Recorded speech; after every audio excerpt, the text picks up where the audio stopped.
అంతర్జాతీయ మహిళా దినోత్సవ సందర్భంగా మీరు టైం కేటాయించి మాతో ఇలా సెలబ్రేట్ చేసుకోవడం చాలా ఆనందంగా ఉంది. మిమ్మల్ని జీవితంలో మహిళా దినోత్సవ సందర్భంగా గుర్తు చేసుకోవాలి అంటే ఆ మహిళ ఎవరు, మిమ్మల్ని ఎంతగా ప్రభావితం చేశారు? మీ భార్య గారా, అమ్మగారా? ఎవరికి వారే. కానీ ఈరోజు మీరు ఒకసారి చూస్తే మా మిస్సెస్ ఉంది. ఎందుకంటే అందరికి కూడా ఒక ఆలోచన ఉండాలి. అవకాశాలు ఇస్తే అవకాశాలు ఉపయోగించుకోవాలి. అదే సమయంలో మన సమర్థత నిరూపించుకునే అవకాశం వస్తుంది. బిగినింగ్లో మా మిస్సెస్ కూడా వ్యాపారాలు చేయడం తెలియదు. ఇంట్లో కూడా వాళ్ళకు అవసరం లేదు కాబట్టి ఎన్టీ రామారావు గారు కుమార్తెగా ఏ పని చేయాల్సిన అవసరం లేదనే ఉద్దేశంతో నేర్చుకోలేదు. నేను మంత్రి అయిన తర్వాత మళ్ళీ నాకు రాజకీయాల్లో యాక్టివ్గా 89లో మినిస్టర్ అయ్యే పరిస్థితి, 94లో మినిస్టర్ అయ్యాను. అప్పటికి నేను ఒక చిన్న ఇండస్ట్రీ పెట్టాను ఫ్యామిలీ బిజినెస్ కోసం. అప్పుడు ఇంట్లో లోకేష్ చిన్న కుర్రాడు.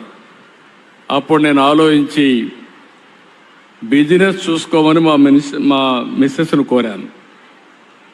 ఆవిడ రిలక్టెంట్గా రిఫ్యూజ్ చేశారు. బిగినింగ్లో నేను గట్టిగా చెప్పాను, ఎవరో ఒకరు చూసుకోవాలి, నేను మంత్రిగా ఉన్నాను, నాకు టైం ఉండదు, అది కాకుండా బిజినెస్ చూడడం కరెక్ట్ కూడా కాదు అని చెప్పితే యాక్సెప్ట్ చేసింది. యాక్సెప్ట్ చేసిన తర్వాత నేను మంత్రిగా ఉండి మళ్ళా ముఖ్యమంత్రి అయ్యాను. 10 ఏళ్ళు రాజకీయాల్లో యాక్టివ్గా ఉంటే అక్కడి నుంచి అంచెలంచెలుగా ఒక సాధారణమైన మహిళ హెరిటేజ్ కంపెనీని డెవలప్ చేసి పిల్లలను కూడా అందరినీ, మా అబ్బాయిని కూడా బాగా చదివించి పెళ్ళైన తర్వాత ఇద్దరిని కూడా స్టాన్ఫోర్డ్ వరకు చదివించే పరిస్థితికి వచ్చిందంటే అది మహిళలకు ఉండే శక్తి అని చెప్పి నేను మీకు తెలియజేస్తున్నా. ఇప్పుడు అక్కడితో ఆగలేదు. ఎన్టీఆర్ మెమోరియల్ ట్రస్ట్ ద్వారా సేవా కార్యక్రమాలు చేస్తూ ఉంది. అంటే ఇప్పుడు సర్వీస్ యాక్టివిటీస్కి వెళ్ళింది. అంటే ఒక మహిళ మీరు గుర్తుపెట్టుకోవాల్సింది 10 మందికి స్ఫూర్తినిచ్చే స్థాయికి మీరు ఎదగాలి. నేను మా ఇంట్లో కూడా ఊహించలేదు. అలాంటిది మా మిస్సెస్ చేయగలిగిందంటే అందరికీ ఆ శక్తి ఉంది. అందుకే నేను మనస్ఫూర్తిగా మా మిస్సెస్ని అభినందిస్తున్నా. ఎందుకంటే ఓసారి మనం కూడా అక్నాలెడ్జ్ చేయాలి మంచి చెడుల్ని. అలాంటి మంచి చెడులు చేసినప్పుడు నాకు ఎలాంటి ఇబ్బంది లేకుండా అన్ని పనులు చూసుకోవడమే కాకుండా అవసరమే 10 రూపాయలు ఇచ్చే శక్తి కూడా సంపాదించుకునేది. నాకు ఖర్చు పెట్టమంటే పెట్టే పరిస్థితికి ఉన్నారు. నేను రాజకీయాల్లో సంపాదించలేం కాబట్టి వ్యాపారాల్లో వాళ్ళు సంపాదించే పరిస్థితికి వచ్చారు. కాబట్టి this is a great day. ఎందుకు ఈ మెసేజ్ ఇస్తున్నారంటే కష్టపడితే మీరందరూ కూడా ఒక పెద్ద ఎత్తున పేరు తెచ్చుకునే అవకాశం వస్తుంది. అది ఒక రోజులో కాదు, నిరంతరం ఆలోచించి చేయాల్సిన అవసరం ఉంది. Absolutely sir. మీ తల్లిగారి విషయంలో మిమ్మల్ని బాగా ప్రభావితం చేసిన ఒక సంఘటన మాతో క్లుప్తంగా పంచుకుంటారా? ఇది మనందరికి కూడా తల్లి జ్ఞాపకాలు ఎప్పుడూ ఉంటాయి. మా మదర్ కూడా అందరం అరిగానే మధ్యతరగతి కుటుంబం.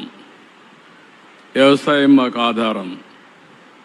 మేము చదువుకునేటప్పుడు నిద్రలేసి తెల్లవారుజామున నిద్రలేసి మాకు వంట చేయడం. నేను హై స్కూల్కి పోయేవాడిని. అందరి మారిగా నా జీవితం కూడా. హై స్కూల్కి పోతే చంద్రగిరి 6 కిలోమీటర్లు 7 కిలోమీటర్లు నడవాలి. 6 కిలోమీటర్లు నడవాలంటే 9-9:30 స్కూల్కి పోవాలి.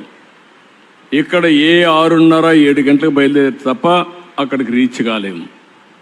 6:30కు నేను బయలుదేరాలంటే మధ్యాహ్న భోజనం మళ్ళా మాకు అప్పట్లో వండి మాకు క్యారీర్ ఇవ్వాలి. అంటే అప్పుడు పొట్లాలు కూడా కట్టేవాళ్ళం. క్యారియర్ తీసుకుపోవాలని మళ్ళీ తీసుకురావాలి కాబట్టి ఈ మారిగా పొట్లాలు ఇప్పుడు చేస్తున్న ప్యాకెట్ చేసి ఇచ్చేసేవాళ్ళు. దాన్ని పుస్తకాలతో పెట్టుకొని బ్యాగ్లో పెట్టుకొని వెళ్ళేవాళ్ళం.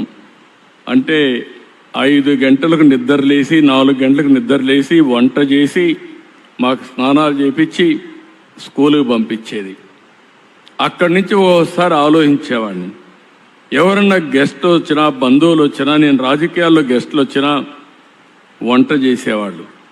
ఆ వంట చేసినప్పుడు ఆ వంట గదికి పోయి వస్తే బయట వస్తే కళ్ళంతా నీళ్లు కనపడేటివి. అంటే ఆ పొగంతా వచ్చేది, కడుపులోకి పొగబోయేది, కళ్ళ నీళ్లు వచ్చేటివి. అది చూసిన తర్వాత నాకు అనిపించింది, నేను ముఖ్యమంత్రి అయిన తర్వాత నా తల్లి పడిన కష్టాలు ఏ ఆడబిడ్డ పడకూడదనే ఉద్దేశంతోనే దీపం ద్వారా వంట గ్యాస్ సిలిండర్లు మీకు ఇచ్చాను. దేశంలో ఎవరికీ ఆలోచన రాలేదు. మా తల్లి కష్టాలు చూశాను. అందుకే నా ఆడబిడ్డలు అవస్థ పడకూడదనే ఉద్దేశంతో 95-97లోనే ఆడబిడ్డలందరికీ గ్యాస్ సిలిండర్లు ఇచ్చాను. ఇప్పుడు మళ్ళీ కొంతమంది రేట్లు పెరిగాయని మళ్ళా కట్టెల పొయ్యి పెట్టుకుంటా ఉంటే ఇది కరెక్ట్ కాదని దీపం 2 కింద మళ్ళీ 3 సిలిండర్లు ఉచితంగా ఇచ్చే కార్యక్రమానికి శ్రీకారం చుట్టాను. ఇది స్ఫూర్తి. సార్, మరి కొంతమంది మహిళలు కూడా ఇక్కడ మిమ్మల్ని కొన్ని క్వశ్చన్స్ అడగడానికి రిక్వెస్ట్ చేస్తున్నారు. With your kind permission can we? ఫ్రీగా అడగచ్చమ్మా, మీరు ఏం అడగాలని అడగచ్చు. మీరు చెయ్యెత్తి మీ పేరు ఊరు చెప్పి అడగండి అమ్మా. It side. నమస్కారం సార్, నా పేరు సుమతి, మాది బసవన్నపాలెం గ్రామం. ఎక్కడున్నావమ్మా నువ్వు? కనపడలా. ఇక్కడున్నా సార్. చేయిపైకెత్తున్నా. మీరెట్రా సెక్యూరిటీ ఎట్రా? నువ్వు రావా? సెక్యూరిటీ ఈ పక్క నువ్వు ఇట్రా. సార్ ఇక్కడున్నా సార్. మాట్లాడమ్మా, ఇప్పుడు మాట్లాడుకుని వస్తున్నావు. మా సెక్యూరిటీ అడ్డం పడ్డారు నీకు. సార్ నమస్కారం సార్. చెప్పమ్మా. అంతర్జాతీయ మహిళా దినోత్సవ శుభాకాంక్షలు సార్. నేను మర్చిపోయానమ్మా, నువ్వు గుర్తు చేశావు. మీ అందరికీ అంతర్జాతీయ మహిళా దినోత్సవ శుభాకాంక్షలు, అభినందనలు. ఒక అన్నగా, తమ్ముడుగా మీ అందరికీ మనస్ఫూర్తిగా మరొక్కసారి శుభాకాంక్షలమ్మా. చెప్పమ్మా. సార్, ఉమ్మడి రాష్ట్రంలోనే వెనుకబడిన పల్లెటూరు నుండి ప్రతి ఆడబిడ్డ చదువుకోవాలనే ఆలోచనతో సైకిల్ ఇవ్వడం జరిగింది. కాబట్టి మీరు అనుకున్న ఆ ఆశయం నెరవేరిందని అనుకుంటున్నారా సార్ మీరు? ఇక్కడ 2 విషయాలు ఉన్నాయమ్మా. ఆడబిడ్డలంటే బలహీనులనే ఒక అభిప్రాయం. కూలికెళ్ళే ఆడవాళ్ళకు తక్కువ కూలి ఇస్తారు, అవునా కాదా? అవునా? వాస్తవం కదమ్మా. మగవాళ్ళకి ఎక్కువ ఇస్తారు. రెండోది, సైకిల్ తొక్కాలంటే మగబిడ్డలే తొక్కాలి కాబట్టి ఆడబిడ్డలు తొక్కకూడదు, వీళ్ళు తొక్కలేరు అనే ఉద్దేశంతో మగబిడ్డలకే ఇస్తారు. ఇవన్నీ ఆలోచించిన తర్వాత కొంతమంది మగబిడ్డలు ఆడబిడ్డల్ని ఎగతాళి చేస్తూ ఉంటారు. నీకేం తెలియదు, నువ్వు గమ్మునుండు అని మాట్లాడుతూ ఉంటారు.